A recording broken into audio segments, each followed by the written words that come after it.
Il y a un dicton qui dit que dans la plupart des guerres, la première victime, c'est la vérité.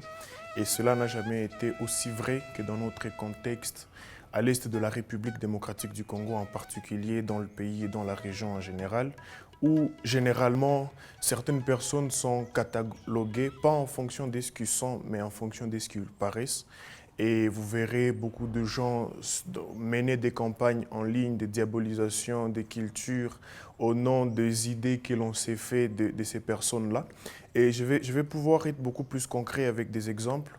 Avec par exemple des actions que l'on a menées récemment dans les cadres des déplacés, dans les cadres de mon association, et où on est parti distribuer de la bouillie à des enfants. Et un enfant a attiré notre attention, il nous a demandé de ne pas donner de la bouillie à un autre enfant. Et la question qu'on lui demande, pourquoi on ne devrait pas lui en donner? Et il dit, puisqu'il fait partie de la communauté de gens qui nous ont agressés et donc des gens qui nous ont poussés à nous déplacer.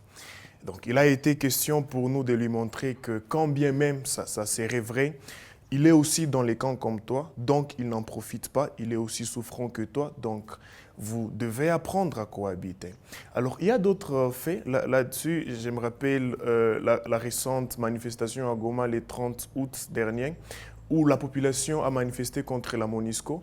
Et une semaine plus tard, il y a un audio qui était très viral dans les médias sociaux, selon lequel le président Emmanuel Macron a offert une interview à la RFI et dans lequel il demande à la population de se mobiliser contre le régime du président Félix Antoine Tshisekedi.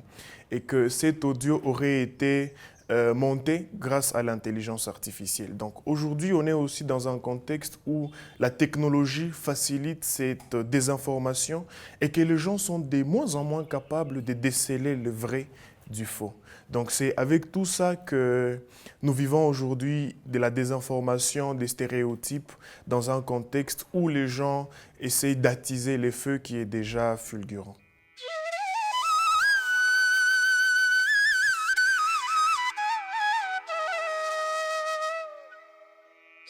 Il faut dire que les préjugés, les stéréotypes et la désinformation ont motivé la mise en œuvre de l'initiative de jeunes innovateurs à Goma dans le cadre de ce qu'on a appelé Espace Mongano.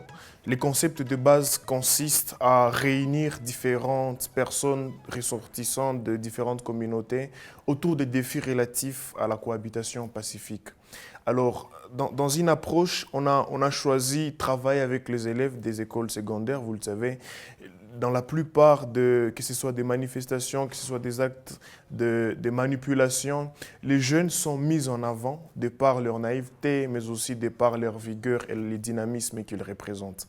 Alors nous, on s'est orienté vers ces jeunes-là pour les préparer, mais plus que tout pour les amener à cultiver la tolérance, à lutter contre les préjugés, les stéréotypes et à déceler les désinformations dès le bas âge.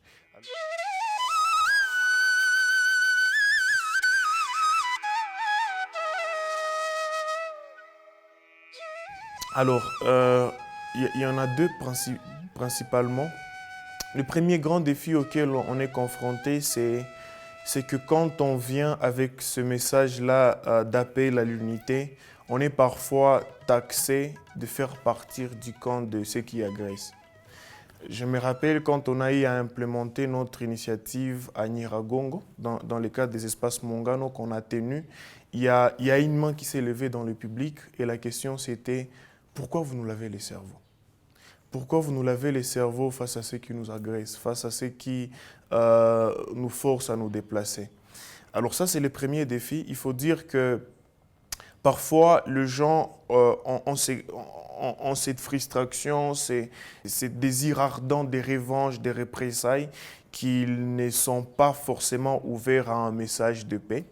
Ça, c'est le plus grand défi. Alors, l'autre défi qui est de plus en plus constant, c'est aussi beaucoup plus sur les réseaux sociaux. Les messages de haine, d'appel à la division sont très bien organisés, permettez-moi les concepts. J'aurais même appris qu'il y a des gens qui sont payés pour ça, donc des gens qui travaillent pour promouvoir les infox, les fake news, les rumeurs, et qui ont un programme, un agenda très bien précis de diffusion. Donc, ce n'est pas facile quand on est dispersé de pouvoir contrer ce message-là. Du coup, c'est même un appel que je lance.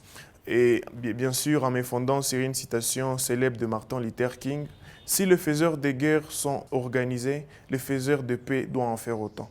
Donc, ceux qui se disent faire partie de l'équipe qui va promouvoir la paix, qui va promouvoir la cohabitation pacifique, doivent aussi le faire de manière organisée, de manière structurée et surtout de manière intransigeante pour contrer la désinformation, les rumeurs et la haine dans notre communauté.